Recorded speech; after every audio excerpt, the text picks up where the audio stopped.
What's up everyone, and welcome to today's video. I'm outside, I'm in my yard, it's a beautiful stinking day. I'm so happy that summer is back.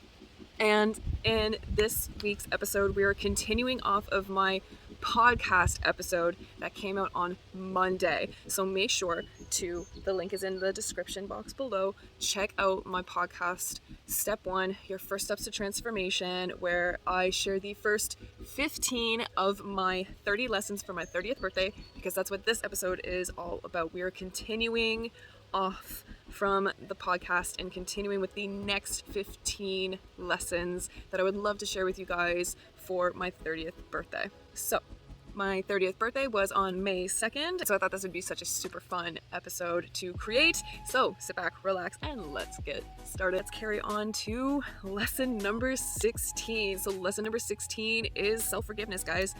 Self-forgiveness is a huge part of the healing journey, and it's a part that gets skipped over so much, but there really is a component of forgiving ourselves for our role that we've played in anything that has gone on in our lives. And that also includes forgiving ourselves for holding on to beliefs that was bestowed onto us that did not serve us. Forgiveness has a couple components to it. It's self-forgiveness for the things that you have done that you know weren't good for you. So for an example, for me, I had to really forgive myself for doing drugs and being a alcoholic for 10 years and for killing my body. But then I also had to forgive myself for carrying beliefs that weren't mine, that other people made me believe about myself or about life in general. So another really big example of this that actually a lot of people have is with money. Money is a really big one with this, and so this is why I'm just going to use this one as a specific example. But how many times were you told that money doesn't grow on trees,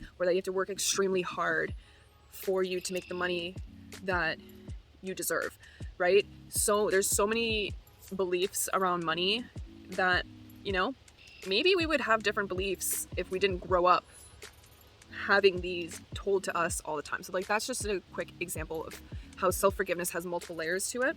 Lesson number 17 is coincidences don't exist. There's no such thing as coincidences. And what I mean by this is coincidences are quite frankly used as a means to dismiss miracles, honestly.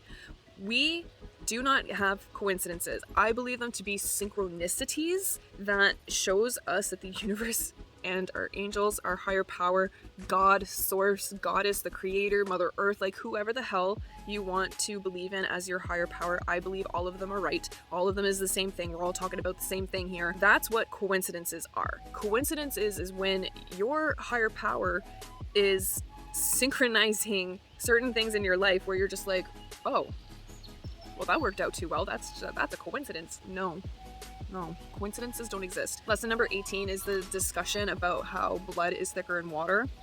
And there's actually way more to that term than we are told.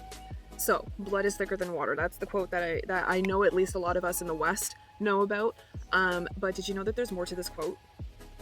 And did you know that the whole quote changes the message of the overall message that we were made to believe of in the beginning? So when we were told that blood is thicker than water, it's this idea that family is more important than anything else, right? Our blood family is more important than anything else. Well, as someone who's had a very bumpy relationship with her blood relatives, the rest of this quote made me feel a hell of a lot better. So this is the quote. The blood of the convent is thicker than the water of the womb. The saying means that chosen bonds are more significant than the bonds with family or water of the womb.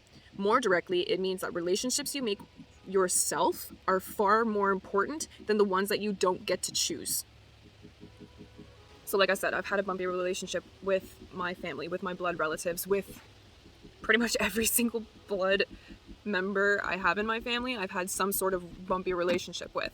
But I have always believed in my connection to the people that I choose to bring into my life. There are people who I call aunts and uncles that have no blood relationship to me whatsoever. I have mothers in my group who I call my moms because there were parts of my life where I needed a mother. My mother wasn't around, and these mothers were very much that motherly person for me. I can't think of words right now, but Like, I have a beautiful woman who lives in the West, and she's very much my West mama. When I lived in Calgary, Alberta, she is a mother of one of the friends that I made out there, and like, she took care of me. She took care of me hardcore, and I love and I miss her, and I thank her a lot for all of the things that she's done for me.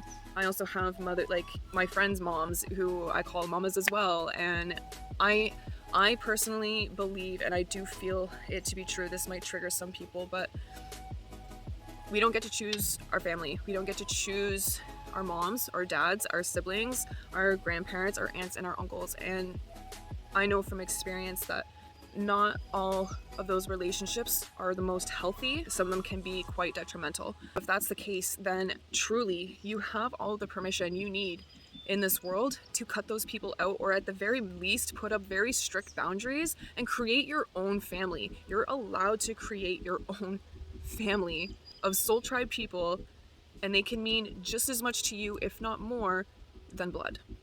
Lesson number 18, and this is gonna go so well for all of my skeptics out there, but you know, when you start to do the research, when you start to really get deep into it, you're just like, okay, well then. And that's astrology is true. Astrology is true. Astrology is facts. Every single one's birth chart is so unique. It's not just about the horoscopes that you see in the newspaper. There's so many layers in astrology. And when you start to when you're open-minded though, because like I said in my podcast, if you choose not to believe it, then you're not going to find evidence to prove that it's true. It's the way it is. It's the way our brain works. It's called the RAS, which is your reticular activating system. So the RAS in your brain is literally there to protect you from information overload, because our brains are taking in millions of information at any given point in time. So if we didn't have our RAS, then we would be so seriously overstimulated all of the time. And so what our RAS does is it's our filter. It's our brain's filter. But the problem with our brain's filter is how does your brain know what to filter out and what to let in? Your core values, your inner beliefs, your life experiences are all going to play a role in this. So this is what I'm saying about limiting belief work and mindset, where perception. Okay, now I'm just getting into a whole nother fucking kit and caboodle here. Astrology is true. So when you allow yourself, you can hear my grandfather. Can you hear the cardinals? I can hear my grandfather in the background. When you allow yourself to be open-minded about astrology, and you actually start to get into the deep interwovenness of astrology, you'll be mind blown. You'll be absolutely mind blown, because there's even more to just looking at your chart. There's things called progressions which aren't shown on your chart. Anyways, the whole point of the matter is that astrology is true. So if you want to know it, astrology is true and is a fantastic self-discovery tool. And I'm just going to leave it at that.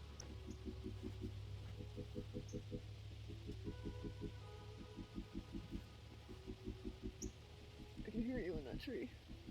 Lesson number 20. This one's going to be interesting for some people to digest, but I found it to be true in myself and in others. And again, it works. So we're going to stay open-minded here. Okay, we're going to stay open-minded. But the lesson here is that we're all psychic. We all have psychic abilities. And why I say this is because your psychic abilities is your intuition, and we all have intuition. Okay? So when you allow yourself to cultivate a stronger intuition and start cultivating that intuition practices, you're going to notice that maybe you have a higher knowing, or like a higher, like you can like see things or hear things or smell things or taste things, or you just feel something going on in your gut, or, you know, in your hands or anything. Like, we all experience different psychic abilities. And that's because we're all unique and we're all different, but we all have psychic abilities. And this doesn't necessarily mean we can all talk to, you know, the people who crossed over onto the other side, because like I said, all of us have different psychic abilities, but we have to find them. We have to discover them. And how do we do that? We have to, number one, be open-minded. So even though I didn't write this down as a part of my 30 lessons, it's becoming abundantly clear that that is one of the other lessons that needs to be thrown into this, and that is having an open mind and an open perspective. It's going to be huge. It's going to be huge, and it's really going to help you change your life. Lesson number 21 So lesson number 21 is everything is a skill. Self-love, compassion, mindset, confidence. Everything is a skill. Everything is a skill, and we all have the opportunity to increase our capacity to learn these skills. Period. That whole can't teach an old dog new tricks thing is absolutely bullshit. Lesson number 22. Lesson number 22, guys, is disease. Disease is your body trying to talk to you. And by talk, I mean it's at this point, because it's disease, it's screaming at you. When you look at the word disease and you separate it, it's dis-ease. So there's dis-ease going on, so an imbalance going on in our body. And the reason why it's gone this far is because we didn't take care of our bodies before that. Now, cancer and all that jazz, completely like, I get it. Again, you can't just sit there and be like, I didn't decide this for myself. Like, no, you didn't. And we're still learning. We're still trying to learn how to properly take care of our bodies when it comes to like those bigger diseases. But I'm just thinking about like me, for an example, with my herniated discs, my partner, for an example, with his shitty knees, and another person I know, with IBS, and except like just the list can go on and on and on. Hormonal acne I have over here. So there's something off in our bodies when these things occur, and if you don't listen to it, it gets louder, worse over time. So when we can start to, like lesson number 10, right, where you start to work out, you move your body, you have a nice sleep schedule and patterns, and you use your mind, and you stay open, and you eat good foods, and you drink really good water, and you have a positive outlook on life, and like all of those things will help your body with the disease. Will it cure you? No. I can't promise that. I'm not a scientist. I'm not an entomologist, whatever those people, vaccines and stuff. Anyways, the disease people, I'm not the disease people, but I believe that. I believe for a fact that disease is your body talking to you, and disease is your body trying to talk to you. There's something wrong. There is an imbalance. So if you start to get sick, if you start to feel sore, if you start to feel any way, shape, or form that's not your normal baseline, something's up with your body on the internals, and it's trying to tell you to help it.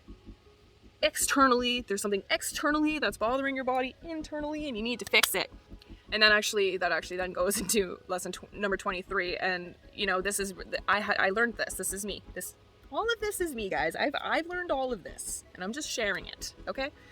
But lesson number 23 is science has its place, but it's not everything. I was a behavior analyst for 15 years working with spec ed kids. So science is my friend. Science is my friend. I love science. I think science is cool, but it's not everything. It's not everything. Even science can say that it can't explain everything. And science has actually gone on to say, oh, this is something that we believed in for so long, but we discovered that it's wrong and it's actually this. Like, things like that happen because science can't make sense of everything, because human life isn't meant to be made logical in every single way. Human life and the human experience is so much more complicated than that. And science will never be able to fucking be scientific about every little aspect of human life and the human experience. There's a higher power, there's a higher knowing that's out there that just, we need to accept that. We need to accept that we're not going to know everything, and we don't need to. Lesson number 24. Lesson number 24, and this one was a big one for me, such a big one for me, and it was so liberating when I truly started to get this belief instilled into my brain. So much so that meditation started getting easier. Your thoughts are not you. They're not you. Those thoughts that are creeping up in your head, telling you all of these things, they're not you. And they're not who you are.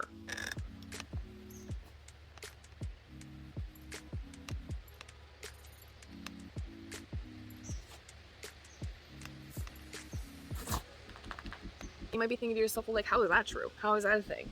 Well, it's our brain's job to think, and it's our brain's job to protect us.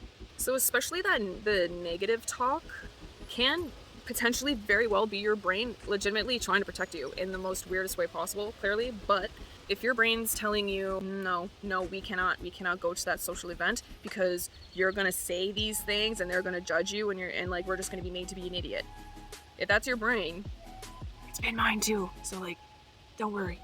That's your brain just trying to keep you safe. It's your brain trying to be like, we need to stay in this house where we know and everything's predictable and fine and comfortable. This is my safety area. This is my safety zone. And so like, I don't want to leave and potentially go out to those judgmental assholes and get hurt.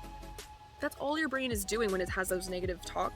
But then when you go through the more intrusive thoughts, again, that's your brain trying to keep you small. It's trying to make you feel a certain way so that you stay put, because again, wherever you are right now, for the most part, it's where your brain feels safe and comfortable to some degree. That's why some people cannot live in peaceful, quiet households on their own. It freaks them out. They feel icky about it. And then when they get asked why, you find out that they had a very, very, very chaotic household when they were growing up.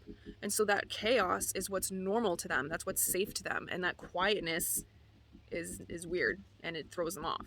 So anyways, your thoughts are not you. Whether they are extremely intrusive or just like that like little negativity, regardless, they're not you. Even those positive thoughts is still not you. They're not you. You are not your thoughts. You are a soul. You are the observer of your thoughts. That's how you know that you're not your thoughts. This lamp can't observe itself being a lamp. It's just a lamp. This jar of water cannot observe itself being a jar of water because it's just a jar of water. Even your own thoughts can't observe itself as thoughts because that's your thoughts. You observe your thoughts. You observe your action. You observe your emotions. That's how you know you're not your thoughts. You're not even your emotions or your feelings. You are the observer of them. That's how you know. Lesson number 25 is that, and like I've heard this multiple times, this is not me making this up, I've heard this multiple times, and as I did my own inner work, I'm like, that's true, that makes sense. And that's words are spells. Let me know in the DMs, let me know in the comments. Have you heard that before? Words are spells? And they call it spelling for a reason? What? Words are spells, guys. So what this means is the words that you put out there has substance to it. And what I mean by that is the words that you speak has energy, because the words that you speak have vibration and frequencies. Okay? So when you put out your I'm not good enough words and you speak that out loud, then you're gonna find evidence for that to be true. Just like when you keep telling yourself over and over and over again. So this is why when you are reaffirming new beliefs into you, you have to do it again and again and again and again and again. And you have to pinpoint experiences that prove to yourself that that thing is true. And that's because the words that you were using for so long made your life this way. So now it's just going to take you a little bit longer for your new spell. Instead of going, I'm not good enough, you're now saying, I am good enough. So it's going to take more time for that new spell to start to take fruition in your real day-to-day life.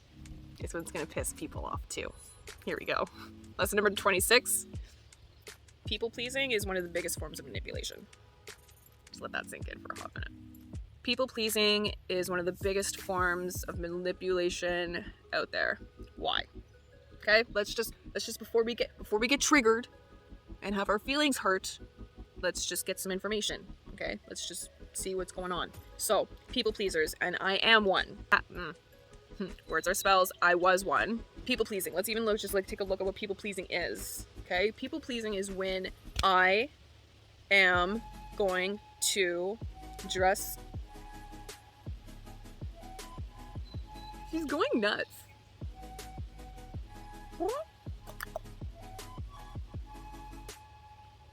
Anyways. So let's take a look at some examples of people pleasing, and even in my own life, okay? So I know that I have stopped myself from dressing the way that I want to be dressed because I didn't want to be judged or rejected by other people. I know that I wouldn't say, this one's actually my biggest problem, and I'm still working on this one. I don't feel comfortable. You can even tell by the way I'm moving around in my body language right now, even just talking about this, but it's I don't feel comfortable with telling people how I truly feel or my needs or desires, so this is especially in my more intimate relationships and friendships, I get scared of saying like, hey, that wasn't okay with me, please don't do that, or hey, I really need this in our relationship, blah blah blah blah blah, you know what I mean? I have a really really really hard time saying my needs and my desires and opinions to those especially closest to me, because I don't want to deal with their reaction, and I don't want to deal with conflict potentially, and I don't want to make them upset. But and that's pretty much like a lot of our intentions, right? With people pleasing, we just want to, like, people pleasing is like keeping the peace. It's kind of like, I feel like the peacekeeper and the people pleasing, they're kind of like the same thing. So here's the thing. When you do not share with people your true self, when you do not dress the way that you actually want to dress, when you don't say what you truly want to say, when you don't act the way that you truly want to act, you're manipulating other people to think of you a certain way. You're manipulating other people to like you. You're manipulating other people to keep you around because of this fake persona that you've created for yourself. Let that sink in. It's hard. I don't like it. It's hard. It's hard. But here's the thing, guys. When you start to accept that you have needs, when you start to accept that you have opinions and desires, that's not going to make sense or be okay with everyone else, what you're going to find is, yeah, you're going to lose some people. Totally. I've lost so far 2 lifelong friends because of the decisions that I'm making that I know are better for me. And I've outgrown those friends. And so that's the way it is. But what ends up happening is that you make space for your actual soul tribe to come and find you. But your soul tribe can only find your authenticity. They can't find your fakeness. That's not how it works. Stop people pleasing. Start getting some self-respect for yourself, cultivating your boundaries, standing up for yourself and who you are, who you want to become, what you want for in your life. Start to notice the people who leave and the people who stay. The people who stay are your soul tribe people. The people who leave, they were a beautiful part of your life for the time in which you needed them. Now they no longer serve you, and it is okay to let them go. And it's okay to let them go with love and grace and still with open arms. That's actually something else that I'm still working on too. I'm a very all or nothing person. So if you can't be all in my life, I'm like, fuck you, get out then. And I'm working on that. I have heard of this quote multiple times, and it really, really dawned on me that this quote isn't just for the things that you do, but it's for the things that you say, and it's for the way that you act, and it's for the things that you believe, you value, and also for your expectations in general. So with that being said, doing something over and over again in the exact same way, but expecting a different result, is the definition of insanity. So if you find yourself continuously believing in this one belief and expecting a different outcome, what do? If you keep doing this same action over and over again, expecting a different outcome, why? If you keep going back to that same person over and over and over again, expecting something different, why? It's sometimes extremely hard to let things go. And I think that that's what this quote is talking about, doing something repeatedly, expecting different results. So why are you doing that one thing? We're probably attached to it in some degree, right? And we want to make it work in our way and with our expectations. Fun fact, that's not how life works. Like I've said multiple times, there's a higher power and a higher knowing out there, okay? And we need to give more faith to that versus trying to control everything, and especially with our expectations. So if you find yourself doing something over and over and over and over and over and over and over and over and over and over and over again, I have done this, so like I feel you. But if you find yourself doing that, you need to sit down with yourself, look at the bigger picture, be radically honest, and figure out A, either a different game plan, or B, letting it go. Lesson number 28, I made a podcast episode about this. I believe it's episode 4. I think it's episode 4.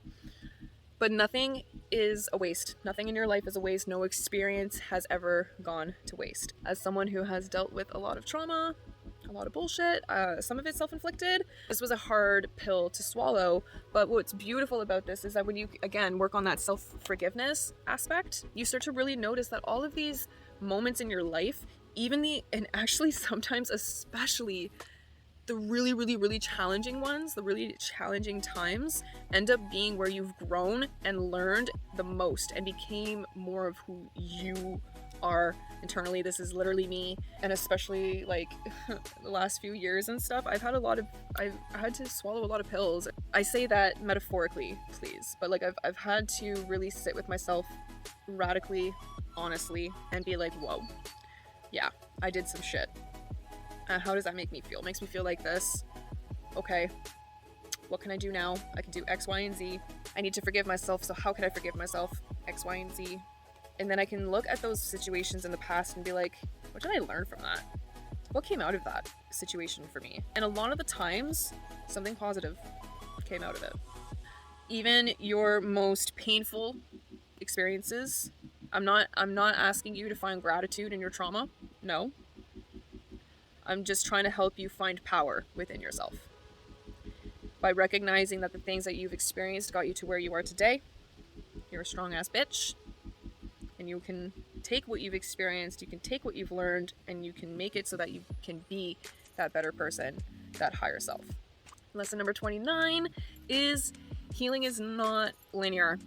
It is not a linear journey. You cannot sit there and be like, okay, so I am going to heal my mother wound and I will be done this by next year. No, it's not how it works. It's not how it works. It's not a linear journey. I can't even tell you how many times I've like worked through a limiting belief, thought I was done, thought I was like A-okay with that limiting belief, and then something happened where that limiting belief came back up again and I had to work through it. I don't want to say all over again, but I had to work through it through a different angle and a different aspect. And that's because healing is actually more of like a spiral. It's a spiral versus a linear journey. It's kind of just like a spiral. Oh, you know, sometimes you will be able to take 5 steps forward, but then you're going to take, 4 steps back. But hey, you still made that 1 step from where you were before you even started doing the work. And that's the other thing that when it comes to healing, please look at like when you like legitimately first started and where you are now. I think that's something that we all need to do on a consistent basis to actually keep us in check, to check ourselves, to be like, where was I 5 years ago? Oh shit. And now I'm here now? Okay. Like, I'm okay, because I am the example of this. 5 years ago. I'm very proud of how far I've come, but there was this expectation of more. That happens. We're humans. Especially those of us in the West, we're very consumerism based, so it's like, give me! My god, itchy nose. Itchy nose. What was I saying? So a lot of the times I'll like, just on my regular day-to-day autopilot shit, whatever, I'll think to myself, man, why am I not here yet? I've done so much work, why am I not here yet? The fuck? And then I feel really bad about myself and I get down and I like lose some faith and happens, But then I'm like, okay, wait. Where was I 5 years ago? Oh, damn. Where was I 1 year ago? And I can even look at myself 1 year ago and be like, I'm like a completely different person. Okay. So things are happening. It's just not happening in the way or in the timeline that I expected. And that's the other lesson, guys, is that's the whole part of this whole like healing isn't linear. It's this whole like believing in a higher power and trusting and having faith because of that right there. You may not, and chances are you're not going to have your experiences in the timeline or in the way that you expected it all to be. But you're exactly where you're meant to be, my friends. Exactly where you're meant to be. And then the last lesson that I've learned in my 30 years is that healing isn't about, you just getting better and putting all of your trauma to bed and never having to deal with it again. No, healing's not about that. Healing is about learning to love and accept all parts of you for who you are regardless. That is healing. Healing is when you can recognize there's multiple different facets to who you are. Your future self, your higher self, your inner child, your inner teen, your shadow self are just a few examples. And being able to love and accept all parts of you. That is what healing is. And that's going to be it for me today. This is my 30 lessons in my 30 years, part 2. Make sure, if you haven't already, check out my podcast. The links and all that jazz is going to be in the description box below. But if you go into my podcast, that's where you can find the first 15 more in depth. And make sure to like and subscribe, hit the notification bell so you never miss a thing. And I hope to see you guys next time. Ciao.